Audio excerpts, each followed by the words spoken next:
Wilson Fisk coerced me and a number of fellow FBI agents into aiding and abetting a criminal conspiracy to extort protection money from New York crime organizations. I personally drove Special Agent Ben Poindexter to the Clinton church, dressed in a fake Daredevil suit. I knew at this point that Poindexter was the killer who attacked the bulletin. And I knew he was going to do something horrible at the church. But I let it happen anyway. It seems you need to get this video to my attorneys. And don't try and run. Go to the FBI and pretend like you don't know anything about any of this. Tell them I'm a monster. It's the only way that you and Sammy can get through this. I'm sorry, baby. I will always love you.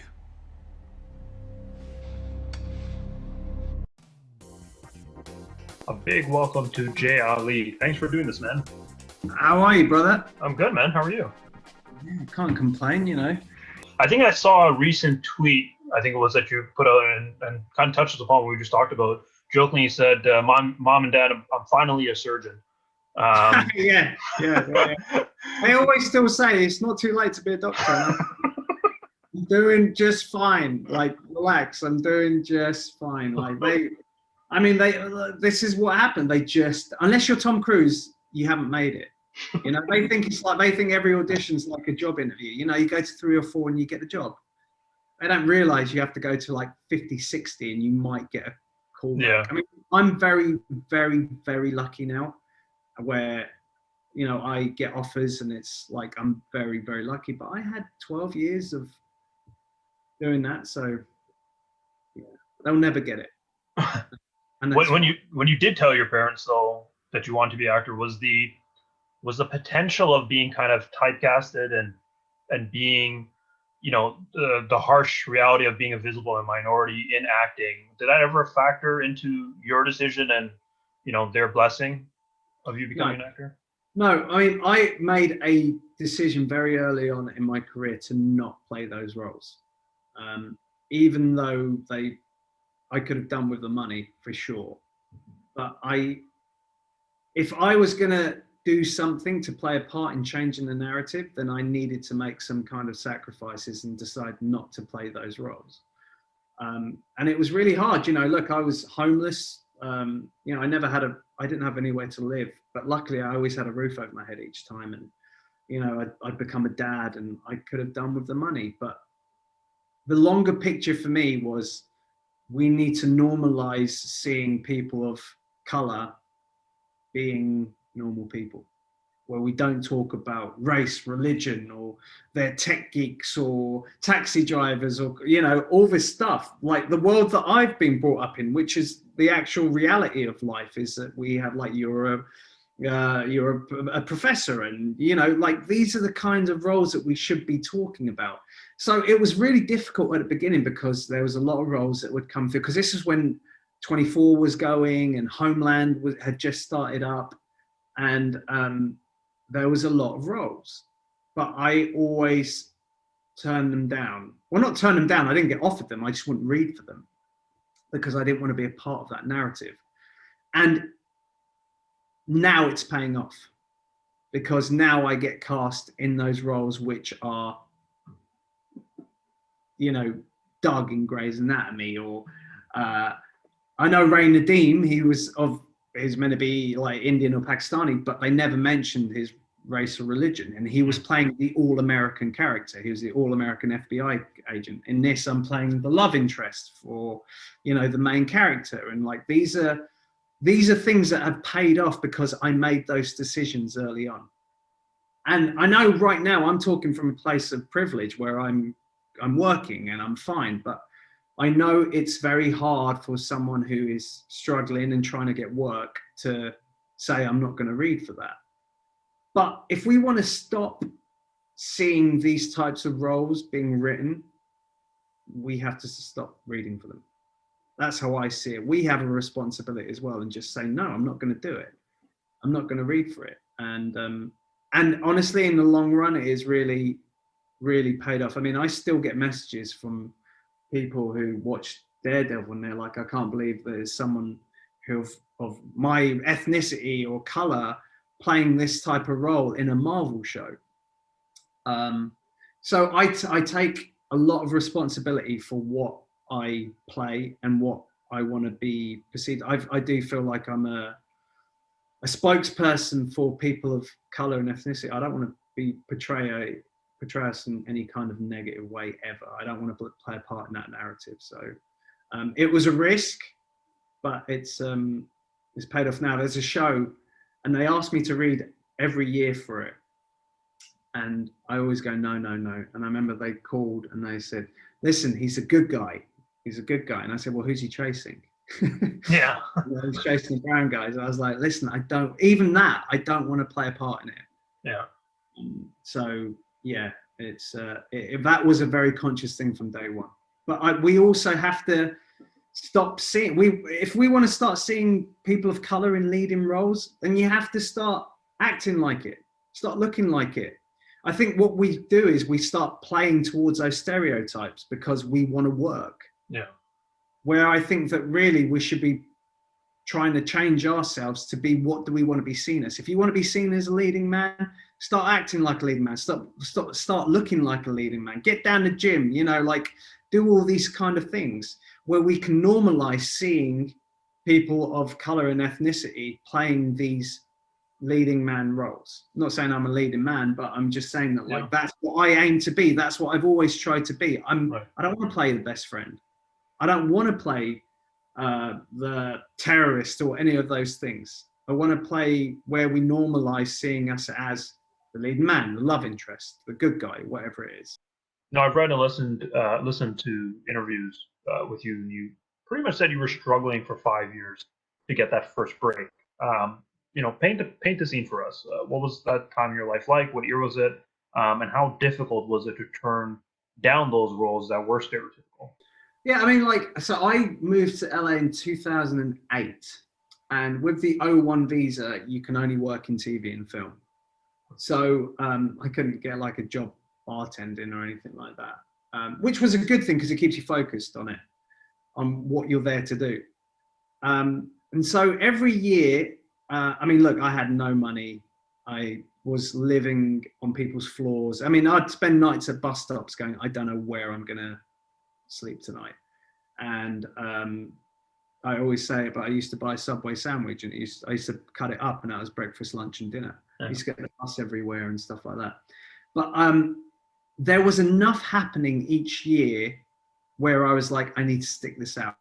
I'd get like one co-star or guest star a year, but that doesn't last very long, the money. And I would test for a lot of things. So when you audition for a role, you do the first one, then you get a call back, and then they'll send you to testing for the studio, and then you sign your contracts, you see how much money you're going to get paid and all this stuff. And then I wouldn't get it. But to get to that point, I was like, I'm doing something right here.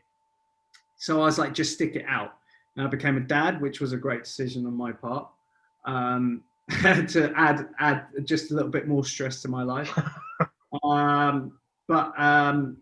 Yeah, and then after like 5 years, like people start getting to know you, the casting directors start getting to know you, and as long as you keep doing a good job, they keep calling you in. So the opportunities were always there, and that's what keeps you going, is the opportunity. And then I started getting a little bit more work, and then I got this show called The Fosters, where I played an English teacher, and that was like a regular gig over a few years. And then work got more work. But I remember when I first got there, I wanted to just read for everything. And it's funny, I used to go in for like, ethnic specific, like an Indian role or Middle Eastern role, but I'd always get, he's not Middle Eastern enough, he's not Indian enough. But then when I would go for the other roles, which was any ethnicity, he wasn't white enough, whatever it was, one of those things. So I was in a very tricky situation. But they'd always call me back. That's what I mean, the opportunities were always there. But I didn't ever get motivated by playing these negative roles. Like it just did nothing for me. I'd rather not do it and not have the money.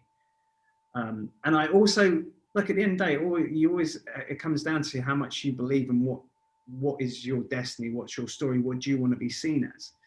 And I always thought that like I wanted to play these positive roles, and I didn't want to be a sidekick in the corner or anything like that. So there was, believe me, when you're starving, you've got nowhere to live, there are moments where you're like, you know what, just read it, just work, whatever. But it was the best thing I ever did, was not read for those roles. I'm sure it drove my manager mad at the time, because they were like, well, what are you doing? You're not in a position to be turning down auditions. Yeah. But I guess I just believed in my, you know, my belief in me having a responsibility to start reading for positive roles and being a bit of a role model when the time comes. That's what kept me going. And so, yeah, I mean, and this was like 2008. So this was like huge 24, Homeland, all these shows. Every role, every show had a terrorist in it. Yeah. Or someone who was like a religious extremist or something like that. And I just didn't want to play a part in it. And I had lots of friends who were working so much because they were going for these roles and they were getting it. And they were doing big movies. I've got a friend, and he's one of the most amazing, lovely people. And he's like the go-to terrorist guy. And he worked with huge directors and huge stars, but I would never do it.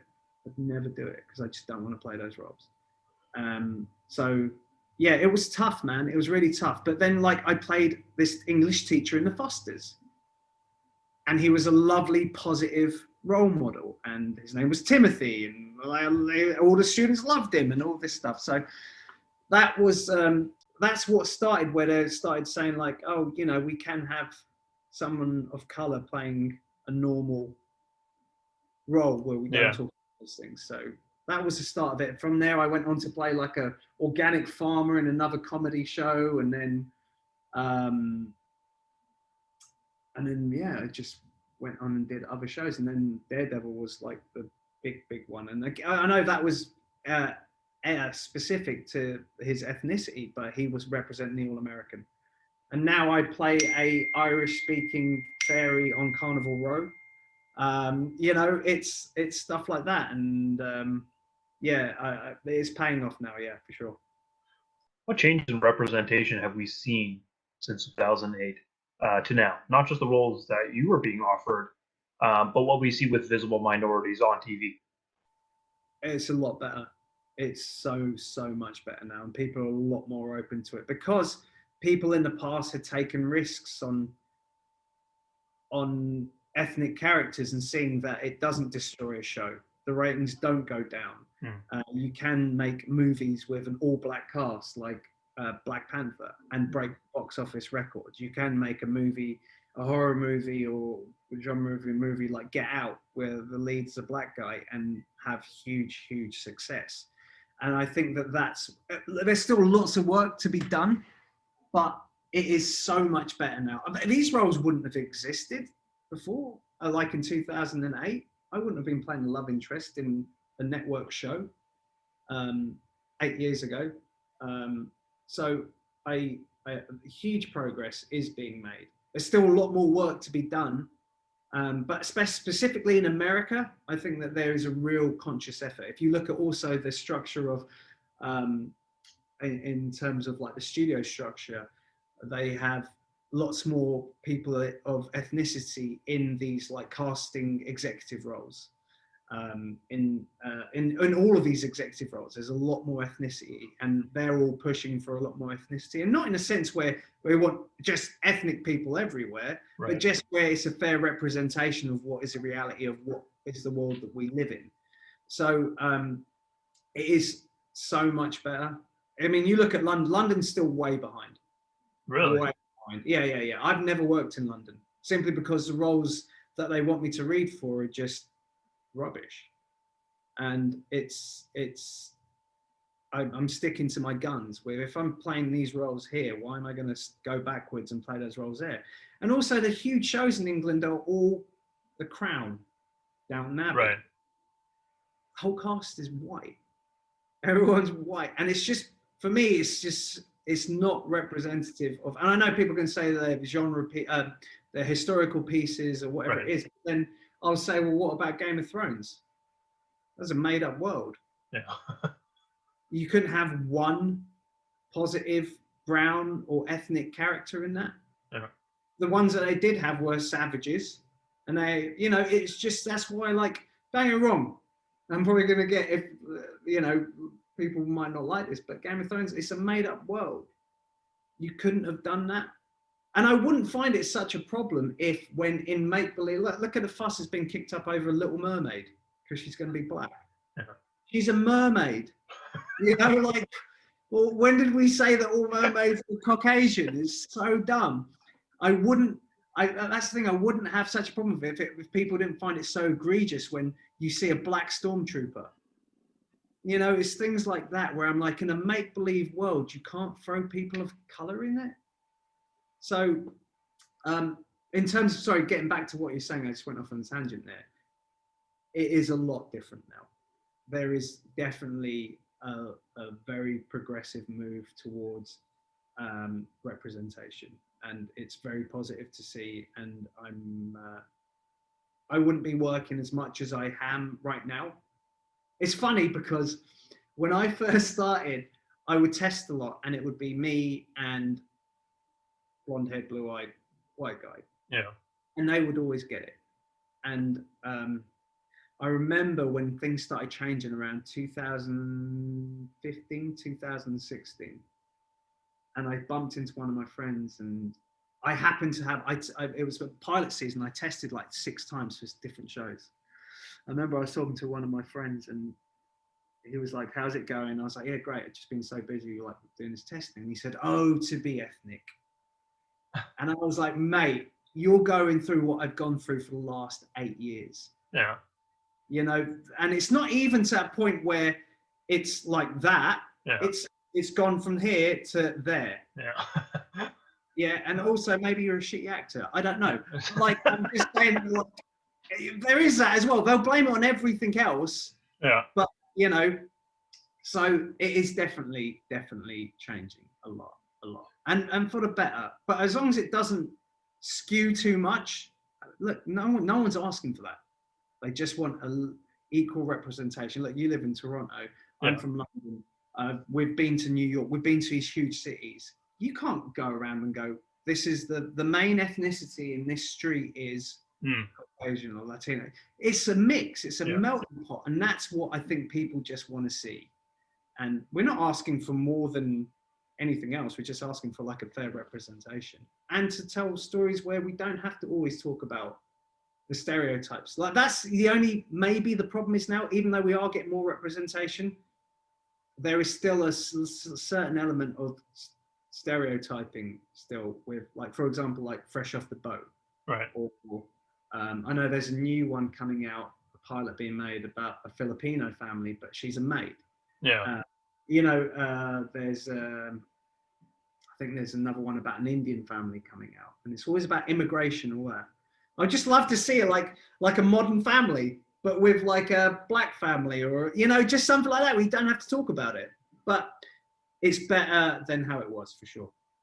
So speaking on that, so you said, you know, some of the roles are still sort of in that stereotypical immigration sort of role, even though like a lot of the immigration has already been sort of done 20, 30 years ago. So what are the changes in representations, or what is the next step to improving that representation for visible minorities, particularly those of South Asian descent? Normalizing us in a way that we don't have to talk about them being immigrants or the pressures that they were put on by their parents, or they're struggling with their sexuality, but they can't do it because of their religion. Their parents might go mad, or, you know, and that's what needs to be done. We need to normalize seeing people of South Asian being the love interest, being the tough detective or being whatever it is. You know, I'm a big fan of, like, you know, colorblind casting. You know, it doesn't have to be like that. And it is getting like that. It definitely is getting like that. Definitely with the roles that I've been reading for and been doing, people are a lot more open to it now. As I said, I mean, on Carnival Row, I play a fairy. You know, it's when would I ever think I'd get to play a role like that before? You know, and on this huge network CBS show, you know, I'm playing the love interest for the main girl. You know, like that they are trying to normalize seeing us not be the techie geeks or the taxi driver or all that stuff. And I think that's what the key is. The key is normalizing seeing people of ethnicity and not playing up stereotypes. You know, you mentioned that London is really behind, and from a total outsider, you know, from a North American perspective, the British shows that we see on Netflix, for example, shows I watch like Luther, have a very heavy minority cast. Sherlock, not so much, and then like Broadchurch. Broadchurch didn't have any. I think I've had one guy who like brought in the coffees or something. Yeah, but I guess it wasn't. I guess it kind of like maybe that was the idea. It took place in a was it an accurate representation of small town England? Like was that is that accurate? Yeah. Like Luther, would like how would it have killed the show? Sorry, say again. Would it have killed the show? If no, absolutely not. Of course not. You're telling me the journalist couldn't have been like a black guy or something like that? Like, that's what my thing is. Yeah. I get, like, when you make these movies, you've got to have, to be able to sell it, you've got to have that name attached to it. You've got to have that star attached to it. Yeah. And I totally get that. Do that. But you're telling me you can't put anyone else? Like, remember Gods of Egypt? Yeah. The Christian Bale, Ridley Scott. Christian Bale was the one who sold that show, and Ridley Scott directing it, right? You're telling me that the role that, even though Joel Edgerton's an amazing actor, I love him. You're telling me that can be played by a great Egyptian actor, and people are going, I'm not going to watch it now because Joel Edgerton's not in it. Yeah. No, you totally. Do you even know who Joel Edgerton is? You know, like, that's my point. That is my point right now. And he played Ramses. Yeah. You're telling me you couldn't put like a great anyone? Riz Ahmed could have done it. Someone great could have done it. You know. Yeah. And that's what my point is like, I get you've got at the end of the day, it comes to making money. Yeah. Right. And do what you've got doing that. But there are other parts where you can make it more representative of the time or the place. And that's what my thing is. Like, how are people not kicking up a fuss about that, but go mental because there's a black stormtrooper? Yeah. You know, that's what it's confusing to me. That's what doesn't make sense to me. So, sorry, getting back to your point, like, you got Luther. What else? Yeah, and that show is clearly targeted towards all visible minorities. Like, this is your show, pretty much, because it has a very strong black actor, obviously. Luther. So what else is there? Yeah, no, that's it. That's what I mean. Now tell me the lead where they're white. Yeah. You can just list them off. Go. You just went through Broadchurch. You went through Sherlock. You went through all these shows, right? Yeah. And then when it came to listing one where it was visibly for ethnic minorities, you named one. So that was a huge show. Sorry? It was a great show. Oh, it's brilliant. Luther's amazing. Oh. So why didn't we learn from it and being like, maybe we should keep doing this? It's like we do it, like, for example, with Black Panther. Right. Yeah, we go, oh my God, it was such a huge success. Yeah. And then what? Yeah. And then what happens afterwards? Look at what was that Camille Nanjiani one he did? He wrote with his wife. Oh, yeah, I don't remember the movie. I don't remember the name now. But, yeah. Brilliant. Yeah. Absolutely brilliant. I loved it. And it did so well for an independent movie and got nominated for the screenplay Oscar or whatever it was. Amazing. Then what else? What do we do after that point? We can sit here and we can talk about, we can go one or two. Right. And that's what I'm saying. It's got to be more. We've got to do more than this because we know that they are hits. We know that. Don't we? You just got to look at, whenever anyone goes, yeah, but you can't sell a show with an all black cast, you just say Black Panther. Yeah. In Daredevil, you're introduced as a family man who's lost a lot of money because your sister-in-law was ill. Then we see you loading a gun after saying something along the lines of, "I'll get the money somehow." You know, you hear the dark music in the back and show you walking into a building. So was it purposely shot to look like this man may be a criminal rather than a federal public servant? Yeah, absolutely. Yeah, it was shot that way.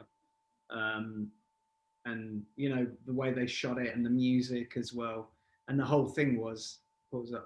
I actually cut that bit. There was a scene where I elevate, I walk up, I go to the front, and that I show my FBI badge.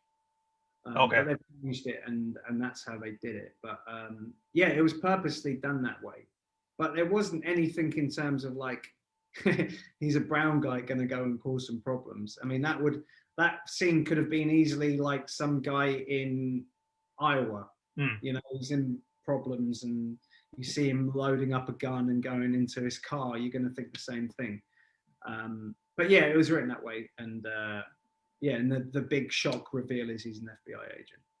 So what was your reaction when you found out about the script for that scene, and that you weren't not only just not a criminal, but the polar opposite, and end up being arguably the most morally respected character on the show? It was amazing. I mean, that's what the thing with Marvel is, I don't tell you anything. Like even when I auditioned for it, I didn't know it was Daredevil. I only knew it was Daredevil when I tested for it, when they flew me to New York to do the test for it. But I didn't know, up until that point, we had no idea. They had code names and really, yeah. So I didn't know it was Daredevil. We knew it was a Marvel show, of course. Yeah, but we didn't know anything else, and everything was top secret. Yeah. So I didn't know what to expect for this character. All I knew, because Eric Olsen, the showrunner, sat me down and he said from the beginning, "You're the heart and soul of this season." And I was like, I'm in. You know, that's great. I'm playing someone positive, you know. I'm in. And it basically his story developed more and more. I'd like to say it's because of my riveting performances, but I just think the character was written so well that they just kept him in. And yeah, it's amazing to be like, you know, people feel that he was like the most morally, I don't know what the word I'm looking for, but yeah, he was a character with the most morals throughout the show. And even though he messed up, he never did anything in a way of being vindictive or being a bad guy. He just try and provide for his family, man. That's it. And that's what everyone was going through at that time in life, in the world. It was just, everyone's just trying to look after their family, and that's it. And sometimes you do stupid things, and you don't see the whole picture. And I think, yeah, they wrote a really, really amazing role for Ray to do. It was great. It was amazing playing it, man. I still look back on that role very, very fondly. You know, in other shows where whether they're Indians or Pakistanis, they sometimes almost ignore their culture or race, but maybe give them an Anglican name. But your character isn't identified by his ethnicity at all. But it's not ignored either. No, it's there. Yeah. Like when they speak Hindi with each other. That's literally part of my question. You spoke Hindi and Hindi and Urdu. Badly. That's what was quite funny. So, it's pretty much better than mine. So, but the thing is, he's not meant to have great Hindi. He's American. Yeah. And that's what, like, I was trying to say to people, like, look, my parents speak Urdu with me. Yeah. And we speak it really badly back to them. Yep. He wasn't meant to be fluent in it. Yeah. He was meant to have an accent. He was meant to have all those things. Like some people are like, his Hindi sucks. I'm like, yeah, he's meant to suck because he's American. Yeah. The guy's American. He's not meant to be fluent in it. And I also find it like, that's like going to like a Indian person who speaks English and going, oh, your accent's horrible. You know, it's like it's a second language. It's a second language. Yeah. That's the whole point. Yeah, that's what was so great about it. It was there. It was totally there. I mean, you just had to look around his house. There was always little bits. And just the culture family bit, you know, his sister-in-laws. Yeah. Health insurance, you know, that is very much a South Asian thing. But it was a fourth story in Ray Nadim's story. Yeah. And that's what I loved about it as well. I mean, like, look, what you're saying about there are other characters where, everything's ignored and stuff like that. And they're most of the roles that I play are the ones that are written for any ethnicity. But what I'm saying is, if you can write where you don't have to talk about race, religion, or any of those things for any other race, except for South Asians and Middle Easterns, Right. that's what I think a normalization has to come about. That's what of course it's there. It's always there, but we don't talk about it. We don't talk about what in Grey's Anatomy, we don't ask what Dr. Grey's religious beliefs are. Yeah. So why do we have to do it for anyone else? And that's what I'm saying. We shouldn't be, of course, it's an important part of what our lives, but it shouldn't define us as well at the same time. What should define us is who we are as people. Are we good people, whatever we are. And that was like coming back to your question earlier, is that we have to normalize seeing us as being normal people. Yeah. Which is where we get lost, because a lot of the time we're seen as people who have an agenda and want to put their religious beliefs across, or their cultural beliefs, or all this stuff. And that's where I think that, don't get me wrong, there's a time and a place where it should be. I did a movie called The Illegal, which is coming out with Suraj Sharma from Life of Pi, and it's about the story of immigrants. Beautiful story. And I play a restaurant owner, and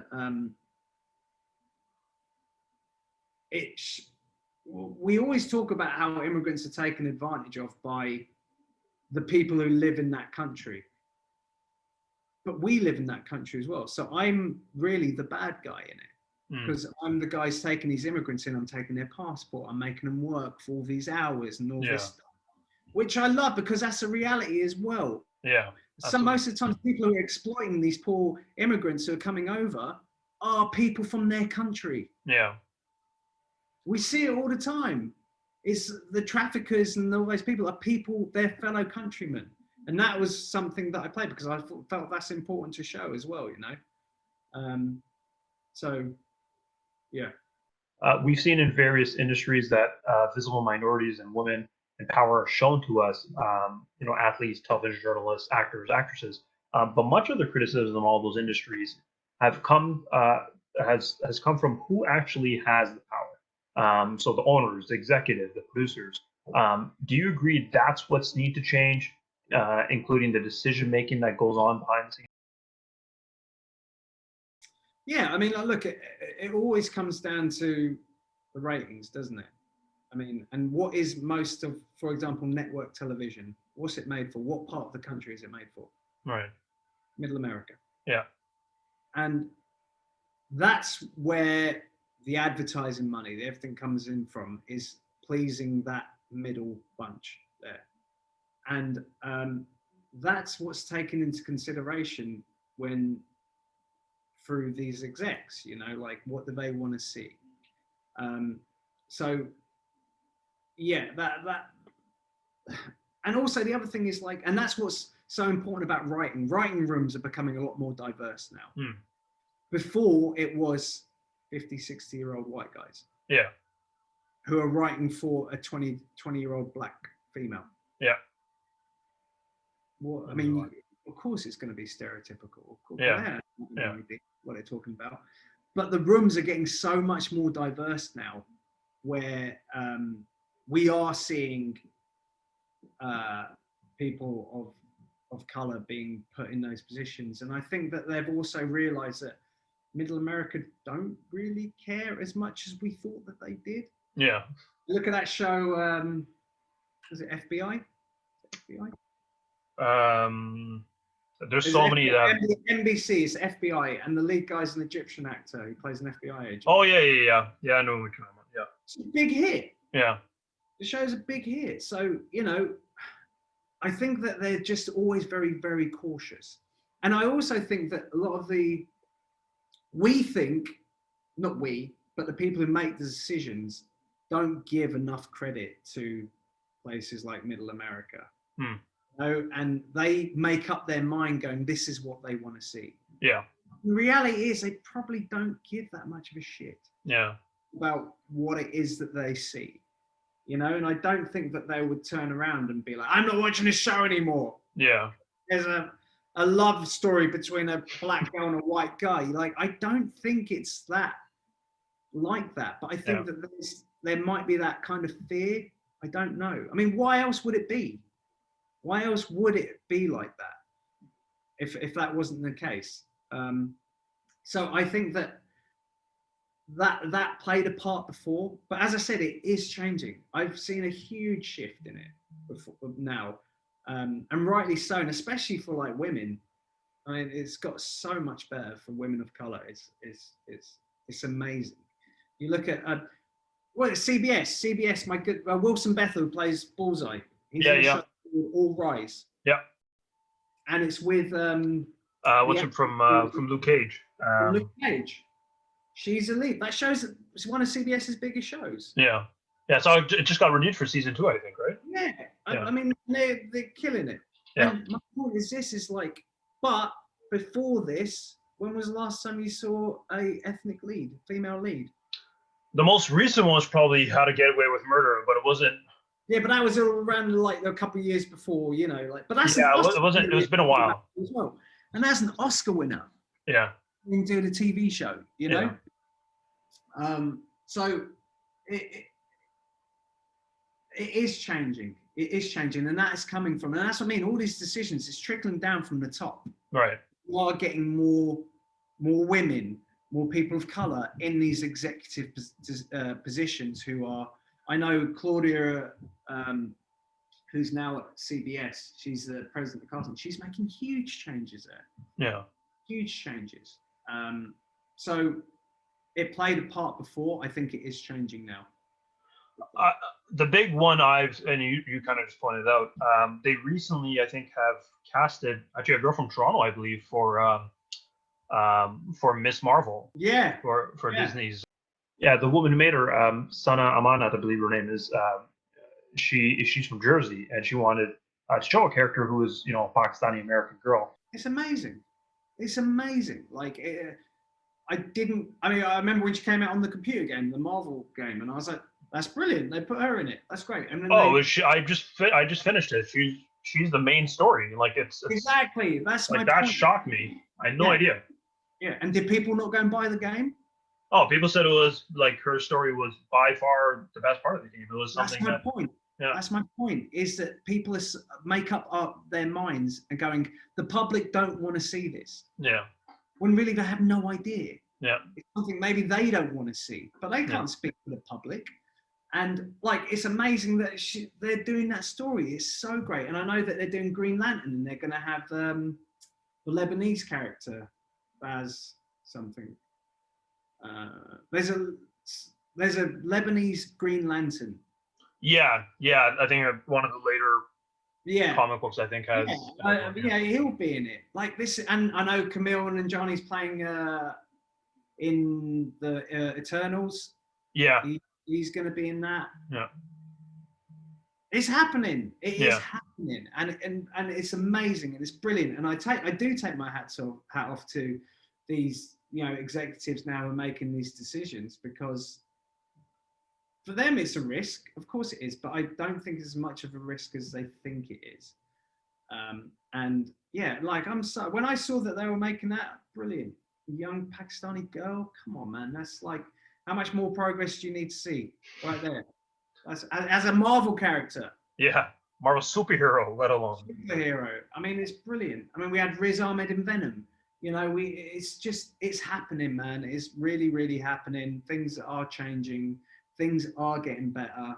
And about time. You and Riz Ahmed, and I love Riz, not just because he shares my name, but we both of you kind of, because from what I've seen, and maybe I'm wrong in this, I've seen not maybe necessarily specific with visible minorities, but in England, a lot of the upcoming actors kind of work on BBC shows, and then they sort of kind of gain their foot in the door there, and they sort of become bigger there. You and Riz Ahmed, though, mostly have done work in America, right? Or that's where at least your more famous work, I guess. Was that? Well, I know for you. So I don't know. But no, Riz did a couple like BBC movies. Yeah. And then he did a show called Brits. Yeah. Did you remember Brits? I know of it. Yeah, brilliant show. It was really good. Right. Again, it's about terrorists, but like, Yeah. it was whatever. That's fine. But yeah, it wasn't until he did Night Of, Which is brilliant. Amazing. which really blew him up. And rightly so. I mean, I watched him in this movie called Road to Guantanamo. Yeah. Do you remember that? I haven't seen it. It's one of the ones that's been on my list. Don't tell him that. Oh, mate, watch it. That's the first time I saw him, and I was like, this dude is ridiculous. Yeah. He's good. He's so good. And then he did Four Lions, which was one of the funniest movies I've ever seen in my life. Brilliant take on the whole like Islamic fundamentalists, like what clowns these guys are. Yeah. It was brilliant. It was so good. And then he did Night Of, and now look at the choices he makes now as well. Yeah. He, after Night Of, what he did, he went and did Star Wars. He went and did Venom. Yeah. He's got 2 movies coming out now. One where he's playing a rapper, and one where he plays a drummer who's losing his hearing. Yeah. But he made himself become that. You know what I mean? Like he changed. You see him. He's physically like that. He dyed his hair blonde. He's like, and this is what I'm trying to say is like we need to start being. I made a conscious decision about 4 or 5 years ago where I was like, I need to start. If I want to start playing leading man roles, I need to start at least looking like one. Right. As much as I can do. There's not much I can do about my face, but like, take care of yourself. Yeah. You know, start working out, start doing all this stuff, carry yourself in different ways, wear better clothes, whatever it is. Yeah. You know, a lot of the times you're cast as you walk through the door. Yeah. And that's what and once I did that, I started getting a lot more work. Instead of me trying to be what they wanted me to be, or me trying to get these roles because I just wanted to work. Yeah. And I never got the roles. Never, ever. As soon as I started going, this is what I want to be seen as, and then they'd start seeing me for those roles. And that's where I felt more confident, because I'd be doing those other auditions going, this isn't me. Like, I can't do this.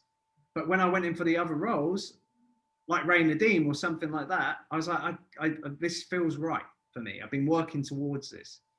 And that's what Riz has done as well. You know, when would you have ever thought about a Pakistani drummer in a heavy metal band? But the fact is that like it's awesome, and it's normalizing it, seeing it now. Yeah. And that's what isn't everything we normalize in our minds is what we've seen in the past. Like when we talk about I don't know, cowboys or whatever it is. Yeah. You know, if they ever happen to cast a cowboy who was black in the spaghetti westerns, we'd say that's what they all look like, or whatever it is. You know, it's because of what we've been told. Like having white Jesus. Yeah. It's the same thing, right? It's only recently we've gone, hang on a minute, he wasn't white. So it's as I said before, it's about normalizing those things. I think you answered this already, but I'll change the angle of the question. Have you noticed a difference in the type of roles you've been offered since your Daredevil performance? I've seen a few times where we see you play a positive role in shows now.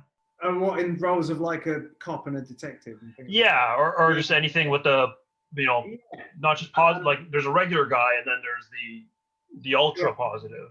Yeah. I did, what was it? The Rookie, I think it was. I think so, yeah. I played a detective on that, an undercover detective. I don't know why they gave me that, to be honest with you, but I'm 12 years in now of doing this. There's probably not a casting director I haven't read for and done a horrible job for. But they keep calling me back. So for each casting director, I've probably done like 6 or 7 different characters over the years. Oh, wow. And they remember you. And also, once you start working more as well, that's what they like to see as well. I don't know if there's been like, in terms of like playing a cop or anything like a figure of authority. I don't know if that. I've just basically been getting offers for roles which anyone could play, kind of thing, like not ethnic specific. Yeah. That's what has Yeah. been happening as well. But that's what is that, correct me if I'm wrong, that's what you want, right? And that's what Yeah, what we're kind of hoping for here. Yeah, on this show I play a surgeon. Yeah. You know, I mean, like, is that stereotypical? I don't know, maybe. Nah, it's doctor. He wasn't written. It was only the character was, I think, meant to be a local. Yeah. From Hawaii. But you know, his name's Ethan. So, like, you know, it wasn't written with me in mind, I don't think. So that's what I'm finding. I'm finding that I'm getting a lot more meatier roles. Yeah. And getting a lot more, I'm going to say, like, has more of a say in the storyline. More positive. Yeah. I'm getting that a lot more, like the roles that I'm playing are a lot more positive roles. And basically everything that I've been like working towards, you know, that's what I've been wanting to do. And that's what the 5-6 years first before I got the Fosters, that was what it was, these days that I was working for. And like, you know, I'm the roles that, you know, they get asked me to read now are like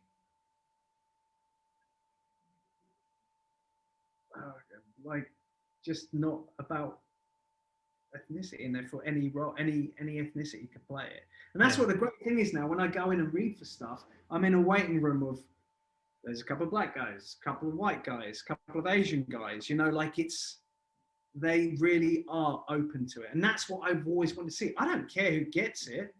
Like, honestly, like, what's yours is yours, what's mine is mine. That's always going to be the case. But like, to go in a room and seeing that they are like anyone could play this role and we're open to it is really, really beautiful to see. Do you think your character as Ray Nadeem played a narrative in who can play a character and the fact that anyone can play a role? I would like to think so. I Yeah. mean, I don't know if I think that there was like a whole bunch of those examples that have made people go, oh, anyone could play this role. I think Daredevil came out at the same time as, like, I think Black Panther had come out at the same time. Yeah, I think a couple months earlier. Like in 2018, there was a lot of films that came out where we were seeing a lot of people of different ethnicities playing roles which we wouldn't usually see them play. So I like to think it played a part, but I also think that there was a lot of other roles that played their part in that as well.